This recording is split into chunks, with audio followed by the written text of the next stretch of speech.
Okay, wamama. Yaani naomba niongee na nyie.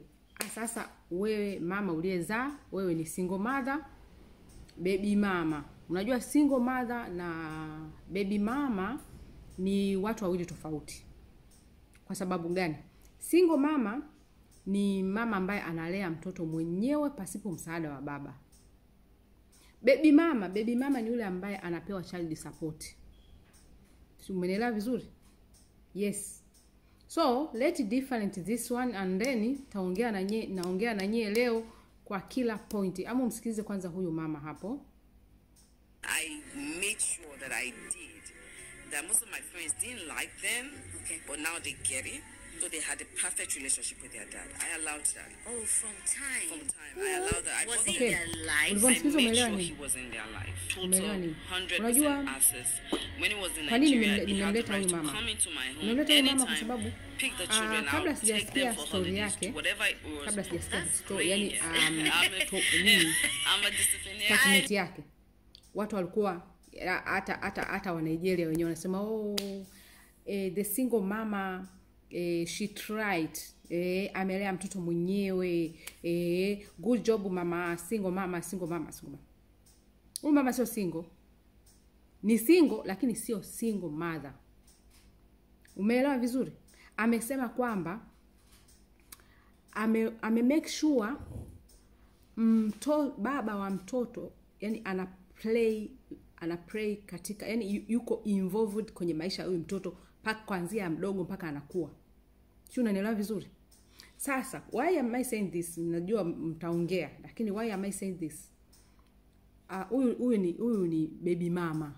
Sio single mother. Single mother ni yule ambaye amelea pasipo support ya mwanaume.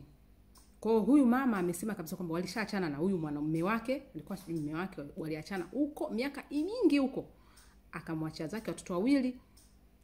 Ila baba alikuwa yani baba yuko katika maisha ya wale watoto, ina maana anawasupporti, ana kila kitu paka wamefikia hapo. Sasa kwa nini topic mada yangu naenda wapi? Mada yangu naenda hapa. Nyie mabebi mama. Unajua unaweza ukapata baba mzuri lakini sio mume bora. Ama unaweza ukapata baby daddy mzuri lakini sio boyfriend wako. Mmezalishana, habari ikaishia hapo, ila anachasupport sana watoto wake. Mama, nisikilize vizuri. Ukipata mwanaume kama umezaa naye na akakubali kujiinvolve kwenye maisha ya mtoto wake, let it be. Naongea hivi kwa sababu hakuna mtu msumbufu kama mwanamke ambaye haja move on. Yani ni msumbufu mwanamke, ana kauli ya kwamba kama nimekukosa mimi, hakuna mtu yote atakayekaa na wewe. Darling, kila mtu na mti wake. Kama hakuwa mwema kwako, atakuwa mwema kwa mtu mwingine. Don't force it. Hebu tujifunze kidogo kupitia huyu mama. Story ya huyu mama, ameona atupe story yake kutokana na watu walivyokuwa wanaongea mambo ambayo wanajua wao. Anasema machozi ya leo ni machozi ya furaha, na hii ni njia mojawapo ya kuonesha machozi yangu mimi kwa ajili ya furaha kutoka moyoni. Na vile na share story yangu hii kwa kuongea na kina mama hapo walioko kwenye ndoa na ambao hawako kwenye ndoa, ya kwamba watoto ni zawadi kwa Mungu, na kwa chochote ambacho maisha yanaamua kukupitisha, hakikisha unapenda watoto wako. Hakikisha mapenzi unapenda watoto wako, na wala usiangalie mambo unayopitia. Nakumbuka wakati nafunga ndoa, niligundua usiku wa ndoa yangu, niligundua ya kwamba mume wangu anipendi kwa sababu alinitamkia live kwamba sikupendi wala sijawahi kukupenda, nimekuoa tu kwa sababu mmepata mimba. Hii ilikuwa ni mimba ya mtoto wangu wa kwanza.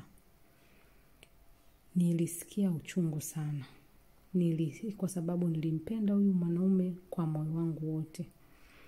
nilisikia uchungu, nililia sana, lakini nilijipa moyo. Kilichokuja kuniuma zaidi ni kwamba nisingeweza kutoka katika hiyo ndoa kwa sababu ndo kwanza nimeingia. Nilivumilia, lakini moyo wangu ulijaa damu na machozi kila siku. Machozi nayo yashia leo hapa, hata haya watoto wangu hawayajui, ndio kwanza na yashia kwa sababu Mungu amenitendea na nimevuka salama. Nimekaa na ujauzito ule mpaka najifungua, mume wangu hakuwa pale, yani hakuwa pale kimwili, yani kiroho hakuwa pale. Ni mtu ambaye anakuja na kuondoka, yani kimwili anakuwepo lakini kiroho yani kihisia hayupo kabisa. Nilijifungua mtoto huyu kanisani, machozi yangu nilipeleka kanisani, nililia na Mungu na hapa nitampenda huyu mtoto na nitawapenda watoto wangu kwa moyo wote. Kwa mapenzi yote niliyokuwa nimempenda baba yao nilihamishia kwa huyu mtoto. Wakati najiuliza kwamba nimekosea wapi, nilijitahidi sana kumuonesha mapenzi huyu mwanaume ili ndoa at least ifanye nini, wazungu wanasema work, lakini haikuwork. Wakati najipendekeza kwa mume wangu ili ndoa at least iwe ya amani, nikajikuta nimepata ujauzito mwingine ambao ndio wa Priscilla. Hapo ndio mambo yalibadilika kabisa. Mwanaume alikuwa hayupo kabisa, hayupo. Yani hayupo, nilihangaika mimi mwenyewe. Mwanaume yuko na issue zake. Hata kama kipato tulikuwa hatuna, na yeye mwenyewe alikuwa kipato sio kizuri, lakini kipato hakikuwa kila kitu kwa kipindi hicho, kwa sababu kilichokuwa kinahitajika ni ukaribu na upendo, lakini sikuupata. Na wala hakuwepo kabisa pale. Paka muda ambao nimejifungua na nahitaji kujifungua mtoto huyu ambaye ni Priscilla, nilikuwa sina hata 5 na mwanaume mwenyewe haonekani wala pesa yake haionekani. Nadhani alitaka kutuambia kwamba mwanaume hakuwa na pesa. Basi akaomba msaada anakuambia hela aliyokuwa nayo ni kama shilingi 1500 ya naira. Akaomba msaada kwa majirani, kwa jirani yake mmoja kwamba ajifungulie hapo, na yule jirani kweli akamsaidia, mtoto akajifungua Priscilla. Aliugua sana, alipoteza damu nyingi kidogo afariki kwa ajili ya kujifungua Priscilla. Baadaye Mungu akamsaidia na akavuka salama. Akwambia paka hapo, baada ya kuwa nimejifungua mtoto Priscilla, bado nikaona mambo kwa baba hayako sawa, bado hajageuza alichonitamkia siku ya kwanza ya ndoa, ya usiku wa ndoa. Basi nilijipa moyo, ila niliapa majuto yote, lawama zote, kupenda kusikopendeka, nisiwaonyeshe watoto. Niliwapenda watoto wangu, niliwapenda sana. Baadaye nilikaa nikaona ya kwamba kwa nini nikae naumia kwa kukaa sehemu ambapo hapapendeki. Baadaye kiukweli kwa ajili ya furaha ya watoto wangu na amani yangu mimi mwenyewe, niliamua walk away kwenye hii ndoa. Niliondoka kwenye hii ndoa na nikaomba talaka kwa sababu mume wangu alikuwa hanipendi. Naona hapa ni katika histori ameamua kueleza kwa sababu watu wengi walikuwa wanamsema kwamba unajua mtu anaanza kukusema ukishakuwa na mafanikio kwamba ndio maana alimwacha mume wake alivyokuwa maskini akafuata wenye pesa. Lakini hapa anaongea live anakisema ya kwamba nilifanya kila kitu kwa sababu nilimpenda baba yao, lakini yule baba hakuwa ananipenda mimi. Na kipindi hicho mimi pesa kwangu haikuwa kila kitu. Na kama katika walk away nilienda kubadilisha maisha, basi hayo ni matokeo ya maamuzi yangu, lakini sio kwamba kilinitoa kwa yule baba, ni maisha. Yeye mwenyewe hajapa atoe ushuhuda ya kwamba mimi na yeye tuliachana kwa sababu hakuwa na mapenzi na mimi. Niliamua niwapende watoto wangu, niwaonyeshe furaha, na nimekuwa mama bora kwa hawa watoto pamoja na watoto wengine ambao nimeadapt. Na Mungu kanisaidia na wote wana mafanikio. Paka huyu mwingine sasa hivi naye anaondoka kwenye mikono yangu, anaenda kwenye mikono mwingine. Bwana Yesu asifiwe sana, na Mungu anifanyaje? Anibariki na amefuta machozi yangu kwa kiasi kikubwa. Hiyo ndio story ya huyu mama, naomba nikatishe hapo. Alafu kuna wababa wa type 2. kuna wababa wa type hizi mbili. Kuna yule ambaye amekuzalisha na anajiinvolve kwenye maisha ya mtoto wake. Huyu baba ni type ya kwanza. Nadhani type 3. Type ya pili ni yule ambaye hataki kujiinvolve kwa aina yoyote, anaona kama vile majukumu yamemvamia eli. Anasahau kwa wakati anaingiza ile mimba alitaka mwenyewe na wakati kuna kinga. Kuna watatu. Huyu watatu anaamua alikuwa anajiinvolve kwenye maisha ya mtoto, lakini kutokana na mama akaamua akae kando na atoke. Ikumbuko ya kwamba wanaume hawana emotional kama tulivyo sisi wanawake. Na maanisha ya kwamba mimi siwezi kuacha mtoto wangu, naongelea wale mama bora. Siwezi kuacha mtoto wangu ni kwa sababu tu babake kamzila na mimi niache nimzile. Hatuna hiyo. Ila baba unaweza kumkorofisha wewe na akakuzila wewe na mtoto wako. Do you know that? Sasa leo nataka niongee na mama ving'ang'anizi. Ving'ang'anizi ambao mnasababisha wanaume wale wa baba walezi wanaamua kuwatupia watoto kwa sababu ya tabia zenu, ya midomo yenu. Mwanaume ameamua mimi na wewe tulee mtoto tuliyezaa naye au tulee watoto tuliozaa, ila wewe na mimi no feelings, no life together. Mimi naanza ku move on na maisha yangu. Lakini kutokana na wewe ambaye hutaki ku move on, unaanza kufight kila kukicha, unatumia watoto wako karibu kule. Unatumia mtoto wako karibu.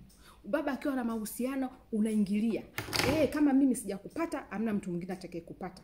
Yaani wewe kama yani tena hasa pale ukisikia ya kwamba yule mwenzio kule anakula raha, wewe hizo raha ukuzipata. Unajua kuna wanawake wa type mbili. Kuna yule wa kwanza ambaye nataka nirudi. Even though mwanaume hataki, nataka nirudi. Huyu naye atafanya kila hila ili arudi. Aidha kutumia mtoto wake kufanya chochote ili arudi. Kuna wapili. Wapili huyu sio kwamba eti ana upendo. No. Anawaza the way nimeishi na huyu mwanaume au the way huyu mwanaume nilikuwa naye kwenye mahusiano. Mimi hakuwahi kunifanyia 1 2 3 4 5. Hakuwahi kufanya 1 2 3 4 5. Mbona anamfanyia yule? Yaani waga mababy mama waga wanafuatiliaga kwa karibu kila step yule mwanaume anayochukua, anayoifanya katika mahusiano mapya. Mbona yule nimesikia amefanya hivi? Mbona mimi hakuwahi kunifanyia? Hivi anajikuta nani? Yaani sio kwamba eti ni upendo ule ndio unamrudisha kwa yule mwanaume. No, ni hasira anarudi, anataka ajirudishe, revenge. Na kama sio revenge, anajua kabisa kwamba pale mimi siwezi kurudiwa. Na pale mimi yule mwanaume simtaki, basi tunataka tu aharibu kule. Tunakosea sana. Alafu niwaambie kitu, ni huyo mwanamke akiamua kumove on. Kaka, mwanamke akiamua kumove on anaweza akakuona kama takataka, anaweza akakuona kama mavi, anaweza akakuona kama vile gogo ile hapo ambalo halina hata thamani yoyote. Huyo ni mwanamke. Yaani anaweza akakuona kama ni mwanamke. Kama ulikataa kulea mtoto, anaweza ka move on mpaka, na ndio maana unakuta tunalisha watoto sumu na tunahakikisha ile sumu imeingia kwa sababu ukotaka kuparticipate kwenye maisha yako. Ila pia tukiamua tusimove on, aisi hakuna msumbufu kama mwanamke. Yaani mwanamke ni msumbufu kuliko hata shetani. Yaani mwanamke akiamua usumbufu kwenye mahusiano ya mtu mpaka shetani mwenyewe anakaa pembeni semaje, mimi mbona nimeonewa hapa? Sio mimi. Mimi mwenyewe amenikuta hapa, amenipita shani, sikujua hata anaenda kufanya nini. Shetani huyo anajiuliza, nimemwona anapita hapa nikajiuliza mwanamke anaenda kufanya nini? Mimi sio mimi. Kanipita hapa kaniacha. Ngoja na mimi nikachukue somo. Shetani mwenyewe anakaa anachukua somo kwa mwanamke huyo ambaye hataki ku move on. But why? Darling, why? Kama baba anataka kuparticipate kwenye maisha ya mtoto wake, weka loose. Weka loose. Kama utaparticipate kwa kiasi hicho hapo, umemsikia mama anakuambia kwamba nilihakikisha huyu baba ana involve kwenye maisha ya watoto wake kwa sababu huyu baba alikuwa baba bora, ila hakuwa mwanaume wake. Yaani hakuwa bora mwanaume wake, ila alikuwa baba bora kwa watoto. Akitaka kuwachukua, awafanyie nini, awamtembelee, afanye nini, alikuwa anakubali kwa sababu baba aliparticipate kwenye maisha ya wale watoto. naongea na wewe mwanaume. Sio kwa sababu umesikia hapa na wachamba wanawake na wewe hutaki kuhudumia au kuhudumia kwako ni kwa mbinde. Wewe kwa siku unakula 20,000 kwa siku mchana kutu. Alafu unataka mwanao hiyo 20,000 ale mwezi mzima. Ina make sense? Tumia akili kabla hujawaza. Tumia akili ndio uwaze. You can't expect mwanao ale shilingi 20,000 kwa mwezi mzima na wakati wewe hiyo 20,000 unaila kwa siku moja. Don't blame what itakayokuja, outcome itakayokuja. Don't blame, kwa sababu wanawake pia wanaumia, wana uchungu, tuna uchungu. Nikipiga hesabu unanipa 20,000 ya kila mwezi, unakuwa unanipa 20,000 na nisaidia kitu gani? Ndio maana muda mwingine mwanamke anaamua kuzila hela yako kwa sababu unakuwa kama vile unafanya dharau. Lakini ukiparticipate inavyotakiwa. Mimi niko na wewe na nakutetea. Sawa, nakutetea. Kama unajua kabisa kwa siku mimi kipato changu kwa siku naweza nikala shilingi 20,000. Don't give that child 20,000 kwa siku. Piga hesabu yako, unajua hii hapa, fanya kweli. Alafu usikie kihelehele cha huyu mwanamke. Unaona? Ndio kihelehele cha huyu mwanamke kwamba sitaki kumove on. Sasa tazamio lake ni lipi? Kwa sababu tukiingia kwenye upande wa mwanamke ambaye hataki kumove on, ndio hapo anatumia mtoto kumharibu, anatumia mtoto kufanya hivi, anatumia mtoto. Kwa at the end mwanaume anaamua kukuachia wewe na mtoto wako, anaamua kukuachia na kaa kando. Ila kuna yule pia ambaye anadharau. Hapa naongea wanaume wa pande zote. Kuna yule mwanaume ambaye anadharau ya kwamba akitaka kumhudumia mwanae, pesa ampe mwanae ya matumizi, anakuita kwanza akugonge kwanza. Akugonge ndio akupe hela ya matumizi ya mwanae. Si unaona hiyo ni dharau? Umeona hiyo ni dharau? Mama naume nimetaja pande ya nani aina ngapi? Hiyo ni dharau, kwa sababu kama ulimuona ni mtamu, ulimuona ni mzuri, kwa nini umemwacha? Unakuta liko na mahusiano yake huko, lakini likitaka kuhudumia mtoto wake lazima limuite baby mama, limgonge kwanza ndio limpe pesa. Sasa kuna wanawake wa type mbili. Kuna yule ambaye akili yake haisongi mbele, anakubali kulalwa tena ili apewe matumizi ya mwanae. Na hapo mwanaume akimeza hapa anarudi kwa mtu wake. Si mnaona mnajitafutia matatizo wenyewe? Si mnaona? Mwanamke akikataa kulala naye ndio matumizi yameishia hapo. Si unaona kama kuna wanaume mingi mapumbavu Yes, leo ninaongea mixa kote. Sasa topic ni kwamba mama, move on. Kama umeamua kumove on, usirudie matapishi. Muache yule mwanaume awe free. Muache endelee na maisha yake. Kama ameamua kuparticipate kwenye maisha ya mtoto wake, let him in. You understand? Let him in. Weka mipaka, let him in. Acha participate, achana na wivu wako, hautakufikisha kokote, kwa sababu hata kama ukiforce urudiane naye, hata kuwa kama vile unavyotaka wewe, kwa sababu he didn't made to be. Hakutengenezwa kwa ajili yako, ametengenezwa kwa ajili ya mwanamke mwingine. Don't you know? Can't you get it? Kwa nini usikii? Huyo mwanaume unayemuona kwamba ulivyokuwa naye wewe, mwanaume ambaye ni mpumbavu, ni mwanaume ambaye ana wivu wa kipumbavu, mwanaume ambaye ana abuse, sio na nini. Ni huyo ambaye akienda kwa yule pale mwanamke mwingine atakuwa mpole mpaka utasema kawekewa dawa. Kwa sababu gani? Mwanaume anatulia pale anapotaka kutulia. Kwa kama kutulia kwako, kuna sehemu atapatikana tu atatulia. Let him go in peace. Malizana naye kistaarabu sana. Ila kama anataka kuparticipate kwenye maisha ya watoto wake, muache. Don't chase him. Kwa sababu sisi wanawake ndio sometimes tunafukuza wanaume. Ana participate, wewe unaanza kuleta makolokolo yako. Unaanza kumtumia mtoto kumharibia kila anakoenda. Yeye mawazo yake hayapo kwako. Kwa anachoamua na kuachia mtoto, utajijua mwenyewe, mnaanza kulialia. Yule mbwa. Kumbe wewe ndio umesababisha. Wapi tukiachana na yule ambaye tabia yake ni mbovu tu, amezalisha, hajahudumia, hajafanya chochote na hujamsumbua. Tukiachana na hiyo. Hizo type nimesema hizo, kama hujui mtoto wako anakula nini, anavaa nini, umekaa umetulia, wewe unataka kujiita wewe ni binadamu. Wewe sio binadamu. Yaani wewe sio binadamu wa kawaida kabisa, ni sio binadamu. Alafu mwanamke yote atakayekutaka wewe, atakayekuchukua wewe wakati ule ambao wewe umetelekeza wa kwako, huyo naye, kwa sababu kama ameweza kutelekeza wa kwake bila tatizo, bila sababu ya msingi, ukimuuliza kwa nini umetelekeza, hana sababu yoyote ya msingi, wewe unategemea wako atawalea? Hata kama ndio amekuoa ndani, atakuwa ni mzee wa kwenda kuzaa, anaacha kule, anazaa, anaacha kule. Yaani wewe utakaaga kila siku unalia eti nitambadilisha akishanioa. Wewe naye ukapimwa. Umeona, wewe naye ukapimwa.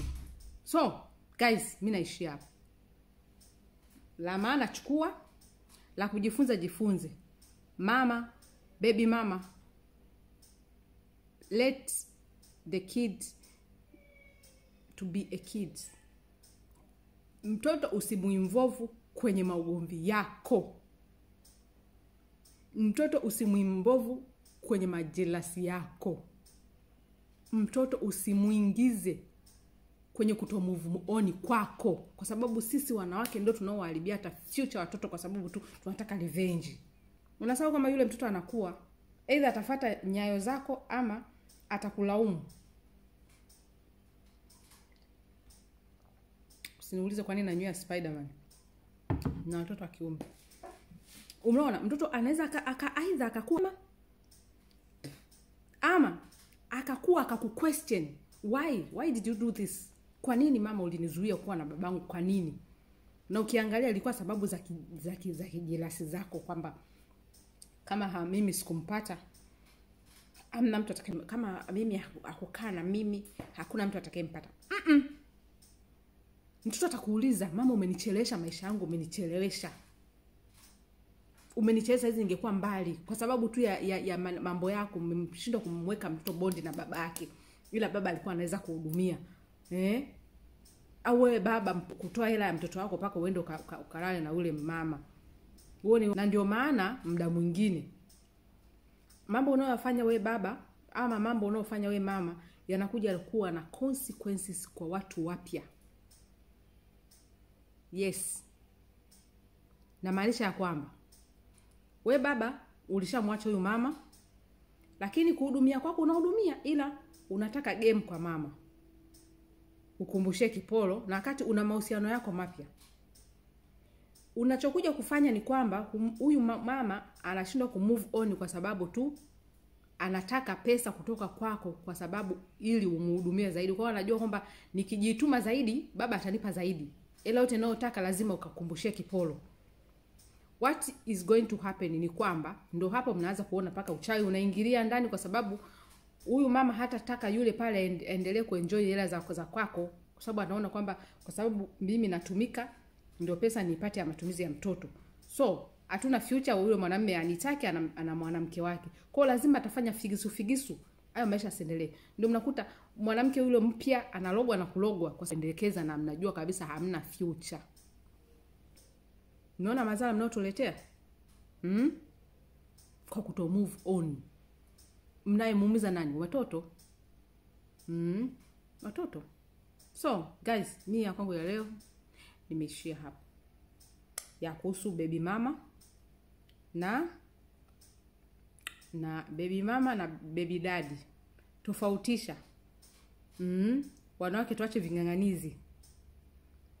Tuache ving'ang'anizi. Kwa wewe ambaye nimesema haya na una support 100% na uko type ya yule mwanamke ambaye ukimove on umemove on, gonga 5. High five kwako na kusupport 100% na nakupongeza. Kwa wewe mwanamke ambaye ukisha move on, yule mwanaume kama anataka kukuhudumia, anataka kwanza kuvue ndio akuhudumie na unajielewa, high five kwako. Hautumiwi kiasa kijinga, na kama ndio umeamua kumkatia mawasiliano kihivyo, safi sana na kuunga mkono. Ila kwa wewe usiyekuwa na msimamo, shame on you. Baba anataka kuhudumia, unataka kwenda kumvuruga, unataka kumvuruga kwa sababu tu unataka akurudie. Sio wako. Shame on you, shame on you, shame on you.